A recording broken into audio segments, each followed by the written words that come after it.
Prime minister Modi ने भारत में COP meeting का प्रस्ताव रखा है।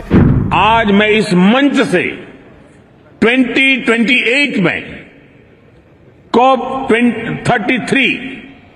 2028 में COP 33 समिट को भारत में होस्ट करने का प्रस्ताव भी रखता हूं।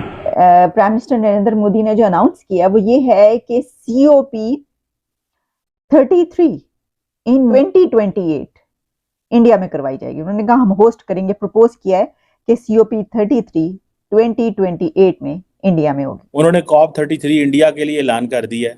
इसको जो है वो कैसे ये जो गेम है सारी नरेंद्र मोदी ने वहाँ पे की है कि COP 33 भी लॉन्च कर दो, और वो उन्होंने जारी बात है ले जाना है। एक तो उन्होंने टाइम दिया है दुनिया को कि जी ठीक है पहले और मुल्क, ठीक है जी, फिर बाद में हमें। उन्होंने जब दुनिया में अगर इसके हवाले से डिस्कशन होनी है तो उन्होंने वोट भी ले लेना है। दादा मोदी जी, देखिए भारत का सौभाग्य है कि मोदी जी मिले हैं, ठीक है ना। मोदी जी भारत के लिए एक वरदान के रूप में आए हैं, क्योंकि लीडरशिप की हमें बहुत आवश्यकता थी जो भारत की बात करे। जालिमों मोदी छा गया है।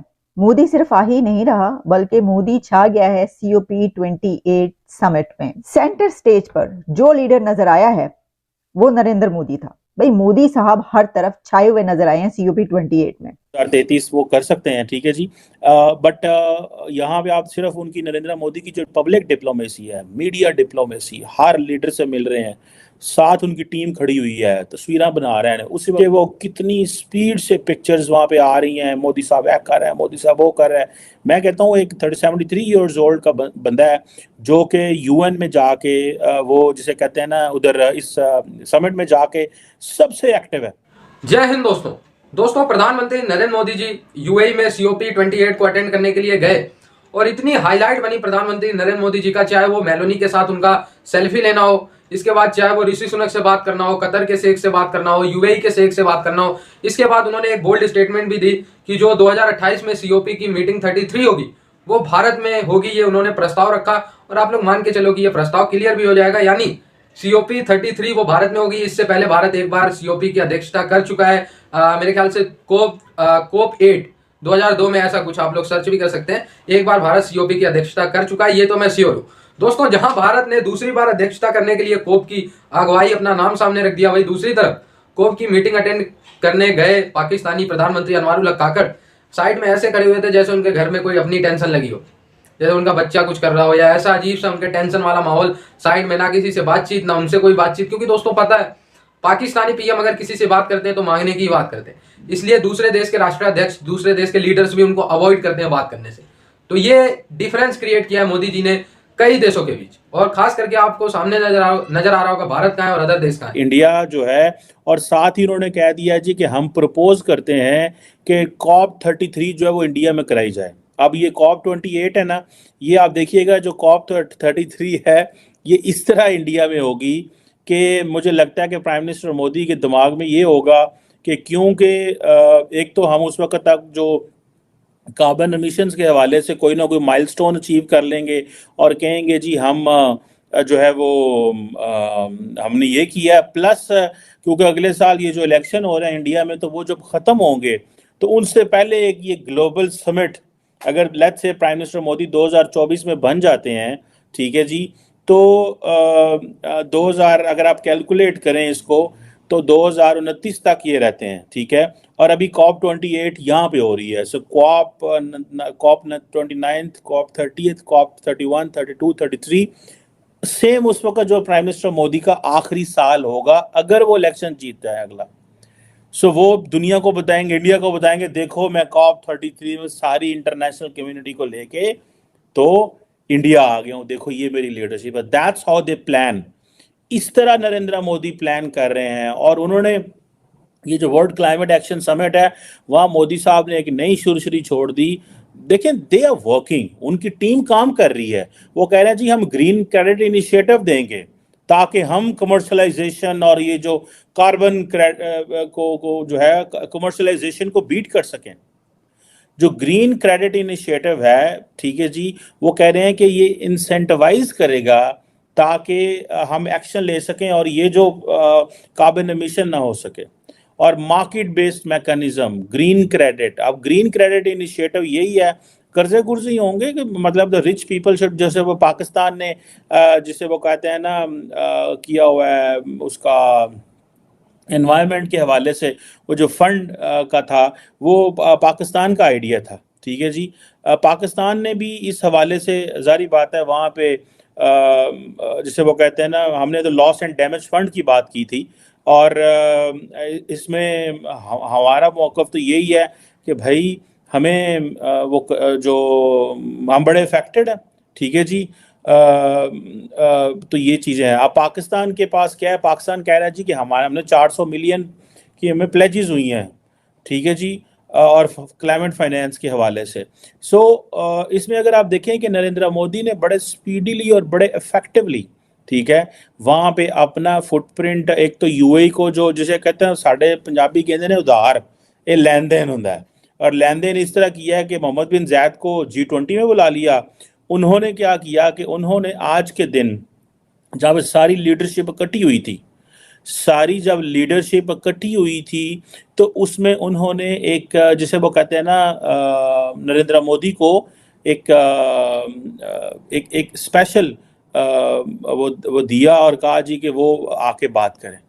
और उन्होंने कोई ऐसा दुनिया का लीडर नहीं है जिससे उन्होंने गपशप नहीं की, जफियाँ नहीं डाली।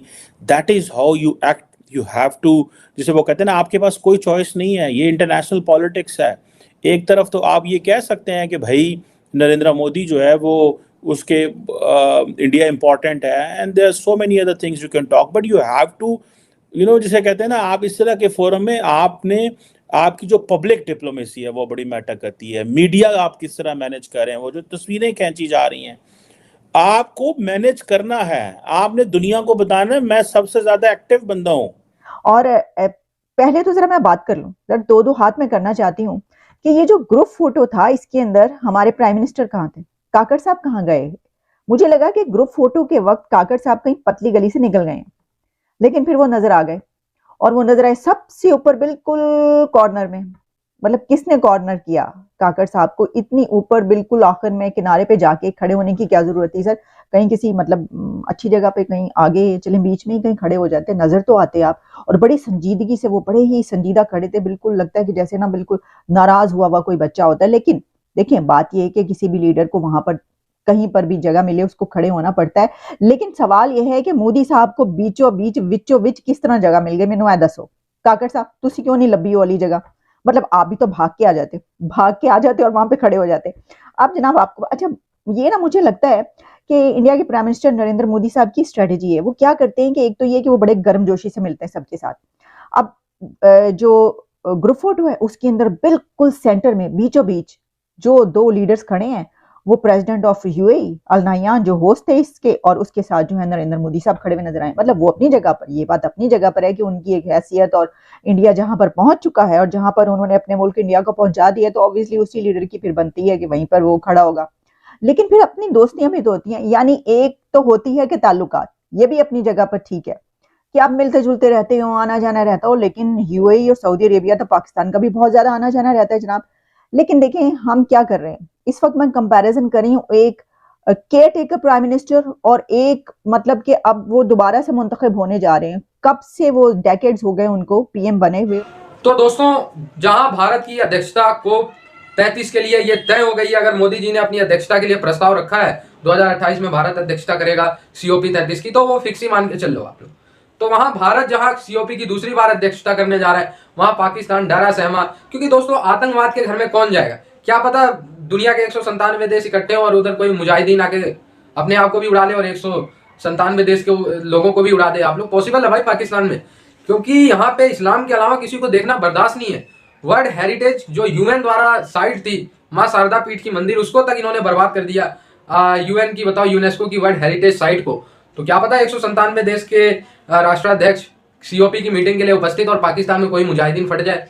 इसलिए दोस्तों COP पाकिस्तान में होना तो आप लोग इस सदी में तो छोड़ दो, इस सदी में छोड़ दो। हाँ, आने वाले कोई 200-400 सदी बाद क्या पता पाकिस्तान में कुछ चेंजेस हो, भारत का हिस्सा बन जाए तो हो जाए, उधर भी हो जाएगा नाम उनका भी। लेकिन फिलहाल पाकिस्तान में तो संभव होता हुआ COP या दुनिया की कोई भी मीटिंग संभव नहीं है। आतंकवादियों की मीटिंग पाकिस्तान में डेली होती रहती है, तो वो तो उनका कल्चर है। तो आतंकवादियों के बीच में नॉर्मल इंसान तो सर्वाइव नहीं कर पाएगा ना, इसलिए सीओपी की मीटिंग पाकिस्तान में नहीं भारत में तय हो गई है। वहीं मेलोनी को लेकर काफी हाईलाइट बन रहा है, आप लोगों ने देख ही लिया होगा, पूरा सोशल मीडिया भरा हुआ है melody, Modi plus Meloni, melody से भरा हुआ है पूरा सोशल मीडिया। और भाई मतलब मोदी जी ने पूरा महफिल लूट लिया, मोटी मोटी शब्दों में कहूं तो पूरा महफिल लूट लिया। हो तो रहा था एक्चुअली ये यूएई में, लेकिन मोदी ही मोदी हाईलाइट दिखाई दे रहा। ये है प्रधानमंत्री नरेंद्र मोदी जी का व्यक्तित्व, जो उनसे मिलता है ऐसा लगता है कि यार कई बिछड़े पुराने दोस्त हैं, कई कुंभ के मेले में बिछड़े हुए भाई है, ऐसा लगता है। आई होप ये वीडियो आपको अच्छा लगा हो, जुड़े रहें ऐसी वीडियोस के लिए, तब तक के लिए धन्यवाद, जय हिंद।